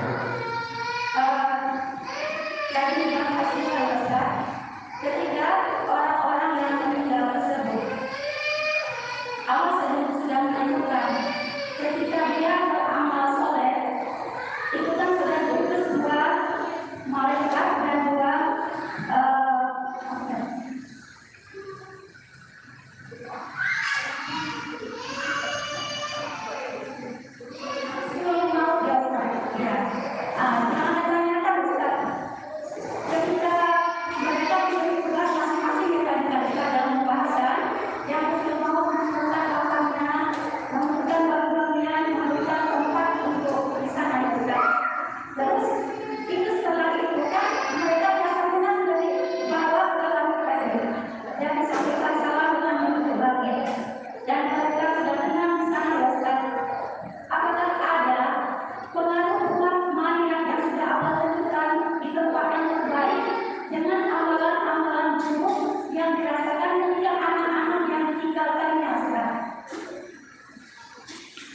Ya, alhamdulillah. Kalau dia orang baik, kemudian anak-anaknya tidak baik, itu kan disebabkan karena apa dulu ya kan? Apakah orang tua ini sudah berusaha mendidik, tapi Allah takdirkan anak pula jadi fitnah? Maka orang tua berlepas diri, karena dia sudah mendidik. Pamannya dari kecil ibu sudah berusaha nyekolahkan di tempat yang baik, di pesantren, bawa guru ngaji, di rumahnya pun luar biasa. Setelah besar pula, tiba-tiba orang tua meninggal, anaknya pula terkena pergaulan bebas, jahat, akhirnya futur, tidak istiqomah, akhirnya tidak soleh kan. Maka orang tua ini tidak ada hubung kait dengan anaknya. Sebagaimana Nuh alaihi salatu wassalam ketika berusaha mengajak Kan'an naik ke atas perahu, ya bunayyarkam ma'ana, naik wahai anak. Tapi Kan'an tak mau. Akhirnya Allah mengatakan, sudah tinggalkan, innahu laisa min ahlik, dia bukan keluargamu lagi. Jadi kalau orang tua sudah berusaha mengarahkan, tapi anak pula yang berbelok, itu orang tua tidak bisa disalahkan. Artinya tidak akan menanggung dosa anak. Ya. Tapi kalau orang tua soleh sendiri membiarkan anaknya gitu ya, maka dia akan kenal dosa anaknya, karena dia tidak bertanggung jawab. Dia akan terpengaruh di situ, dan dia pun pasti akan mendapatkan hal-hal dalam kuburan kan, karena itu kan termasuk dosa. Orang tua membiarkan anaknya tidak bertanggung jawab kan dosa. Iya jelas, karena dia berbuat dosa lah kan gitu. Di dunia aja berbuat dosa. Orang tua membiarkan anak kan dosa. Jelas dosa anak. Bahkan itu termasuk durhakanya orang tua kepada anak.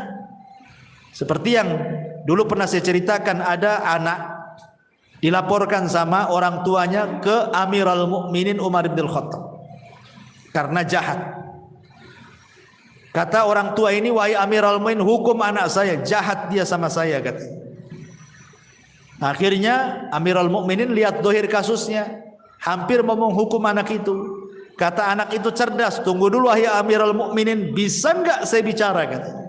Kata Amirul Mukminin, bicara. Anak ini mengkiaskan, Amirul Mukminin saya enggak bercerita kata.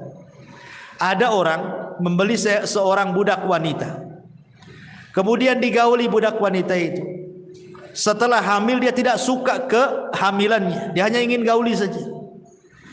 Lahirlah kemudian dari budak itu anak laki-laki. Karena tidak suka dari awal, tidak punya keinginan punya anak dari budak, akhirnya dibiarkanlah anak itu sampai besar akhirnya jahat. Kira-kira wahai Amirul Mukminin yang disalahkan bapaknya, tuannya atau anaknya kalau itu jahat? Kata Amirul Mukminin, ya bapaknya lah salah. Kata anak itu kisah itu saya ini, kata. Maka Amirul Mukminin mengatakan, tutup kasusnya. Sebelum anakmu durhaka kepadamu, engkau sudah durhaka kepada anak. Kan itu ceritanya. Ya, jadi tidak semua durhaka itu berasal dari anak orang tua pada anak pun bisa durhaka gitu maksudnya. Ketika tidak mendidik kan, berarti kan dosa besar, dia melanggar karena tidak bertanggung jawab. Sementara Rasul mengatakan kullukum ra'in wa kullukum mas'ul, kalian itu pemimpin dan akan ditanya setiap kepemimpinannya kan. Ya jelas pengaruh itu, dosa anak itu akan terbawa kalau itu kesalahan orang tua. Ya, wallahu a'lam.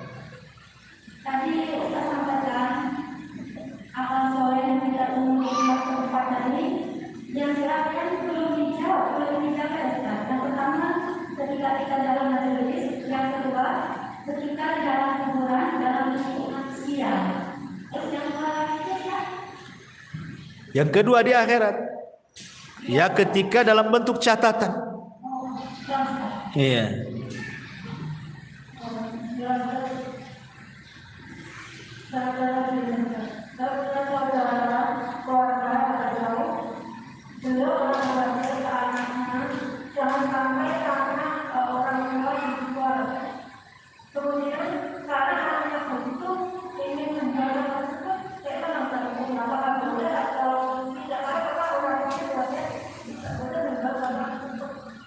Itu harta waris. Harta waris dibagi, dijual. Karena wasiat itu tidak boleh di atas kebatilan. Wasiat itu harus yang baik. Itu kan wasiat jangan dijual, kemudian meninggal. Nanti jadi ribut ahli warisnya. Ya kan? Wasiat itu yang baik. Kalau yang tidak baik kan tidak perlu ditaati. Kalau sampai kemudian cerai-berai gara-gara warisan, sebaiknya nggak apa-apa melanggar wasiat, karena wasiatnya kan tidak sesuai dengan syar'i. Harusnya kan tidak begitu wasiat. Kalau saya mati bagi kan itu harusnya. Itu wasiat yang benar. Maka sebaiknya dibagi. Kalau tidak masalah. Iya, sekarang generasi anak pertama mungkin tidak ada masalah. Nanti yang satu mati, kemudian datang pula anaknya. Yang namanya hidup ini kadang pasang surut. Kadang-kadang saya pernah menyaksikan, Bu, ada orang itu ketika ekonominya bagus, dia nggak mau harta waris, nggak mau, cukup dengan yang ada saja. Allah takdirkan bankrupt, baru ngorek-ngorek waris. Artinya bahwa manusia itu pasti akan mengalami pasang surut kan. Ada orang yang ketika sehat merasa saya tidak perlu waris, ketika sakit nggak punya duit, mau berobat, melirik harta waris akhirnya kan. Butuh juga dia. Kalau yang lain menahan, zalim dia mau berobat gak ada duit, zalim jadinya. Orang ini mau berobat, apa dibiarkan dia mati, nggak dicairkan warisannya? Itu sama dengan membunuh saudaranya. Ya sebaiknya makanya kata Rasul itu cepat waris itu dibagi, supaya satu bermanfaat bagi ahli waris, untuk modal, untuk biaya perobatan, untuk pendidikan anak, atau manfaat bagi si mayat. Boleh jadi anaknya yang baik, dia dapat waris karena sudah kaya. Warisan gak seberapa, saya sedekahkan sajalah untuk orang tua saya, kan jadi manfaat kan. Jadi manfaatnya itu bisa ke orang mati, bisa ke ahli warisnya. Itu kalau waris itu. Kalau tidak, banyak konflik itu, banyak bunuh-bunuhan gara-gara waris. Ya silaturahim terputus gara-gara waris. Banyak madharatnya waris itu kalau nggak seperti begitu. Wallahu a'lam.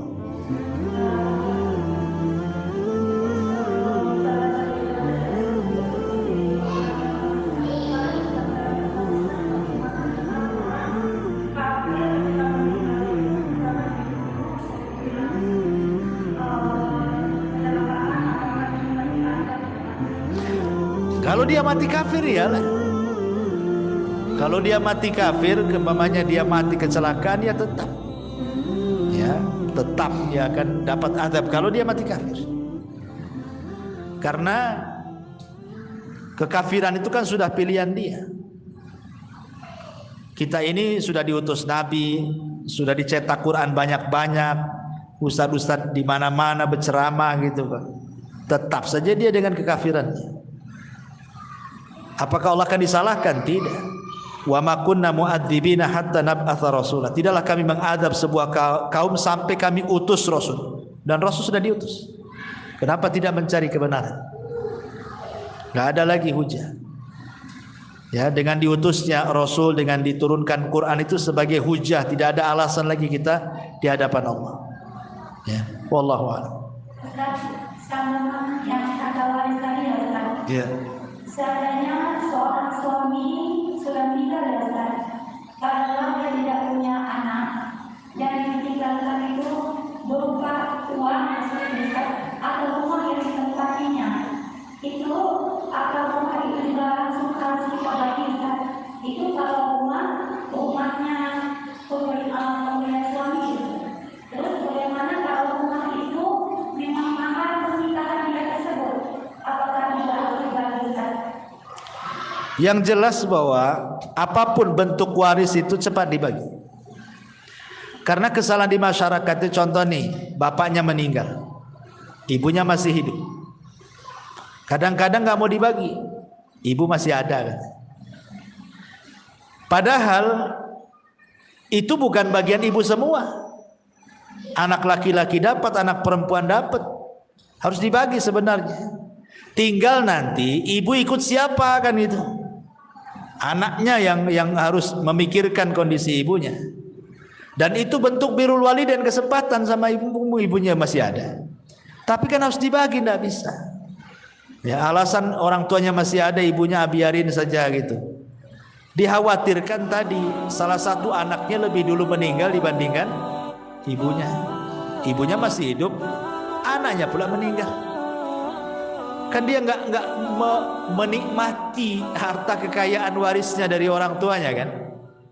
Nggak pernah menikmati. Dia mau senang-senang, mau sedekah, mau apa, nggak pernah menikmati.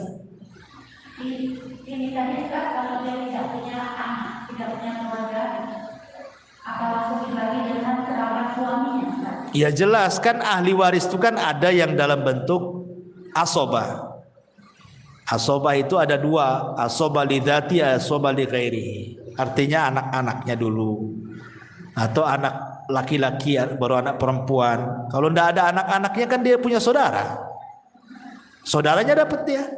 Nah, lihat kan sistem waris itu kan ke atas, ke bawah, ke atas, ke samping. Namanya kan. Ke bawah anak-anaknya dulu, baru ke atas ibu, nenek, buyut, ya kan? Baru ke samping saudara. Nah, gitu. Berarti mau nggak mau dia kan harus keluar dari rumah itu ya Ustaz? Ya dibagi, harus dibagi. Secara warisnya dibagi dulu. Wallah. Bismillahirrahmanirrahim. Waalaikumsalam. Itu bertanya tentang tata cara pengumpulan semalam. Sebelum semalam ini meninggal, semalam ini berpesan agar dikumpulkan sesuai dengan ini. Iya. Dan yang juga di wasiat ini seperti istrinya gitu. Karena istrinya tidak memiliki kekuatan, jadi sama pihak keluarga itu dikumpulkan tidak sesuai sunnah. Itu apakah yang menjadi wasiat tadi mendapatkan dosa? Ya, alhamdulillah. Ya sebenarnya kalau ada wasiat itu kuat. Orang yang dapat wasiat memandikan itu dia sangat kuat posisinya. Pamannya nih, ibu punya suami, kemudian sebelum meninggal tolong bilang sama Ustaz Abu Meroh, beliau yang mandikan. Berarti saya ini lebih kuat dibandingkan keluarga, karena saya pihak orang yang diwasiati, lebih kuat posisinya. Ya, harusnya kan pihak keluarga tahu. Nah, makanya kenapa wasiat itu kalau bisa perlu ditulis. Kalau sekarang mungkin direkam gitu ya, ada handphone kan. Nah, kadang keluarga nggak percaya kan, mana ada dia wasiat-wasiat, pandai-pandai kau aja katanya. Takutnya gitu pula kan. Makanya harus ditulis wasiat itu supaya dibaca oleh semuanya. Ya, kalau keluarga nggak percaya kan ada bukti itu. Datangkan orang pintar, para ustadz, nanti kan dijelaskan sama keluarga. Ya, karena masalah wasiat itu kan semua orang paham, takut melanggar wasiat itu. Ya. Sekarang masalahnya kalau wasiat hanya berbisik-bisik sebelum meninggal, dia berbisik, tolonglah kalau saya meninggal kau yang mandikan. Nah, tapi karena terkalahkan dengan keluarganya, akhirnya yang harusnya ibu mandikan keluarganya pula yang lain atau orang lain fardu kifayah yang lain mandiin kan itu. Ya minimalnya ibu ikut mandikan di situ. Ikut mandikan di situ. Nah, sebagai bentuk pengamalan wasiat tadi. Karena sebenarnya kalau itu suami istri yang berhak memandikan ya pasangan masing-masing. Nah, jadi kalau meninggal istrinya suaminya mandikan atau sebaliknya karena hanya dua orang inilah yang berhak melihat aurat dari ujung kaki sampai ujung kaki. Yang lain tidak boleh. Ya. Yang boleh memandang aurat semuanya itu hanya suami ke istri atau istri ke suami. Kalau yang lain memandikan itu agak ribet karena harus ditutup auratnya kan. Walaupun anak-anaknya, tetap kalau dia sudah balik ditutup kan gitu. Tapi kalau suami istri bisa terbuka semuanya. Jadi yang lain hanya pamannya naruh saja gitu ya. Ya istrinya kan bisa. Ya namanya kan telanjang kan lebih luas mandikannya. Yang penting sudah diletakkan di tempat kerandanya kan. Bisa sendiri asal sudah ditaruh karena dia leluasa namanya. Lain dengan kalau yang orang lain kan harus ditutup auratnya dulu, minta diguling sana sini, nggak repot. Sementara kalau suami ke istri atau istri kepada suami lebih leluasa dia memandikannya itu. Harusnya kan seperti itu harusnya. Tapi kan ternyata tidak seharusnya.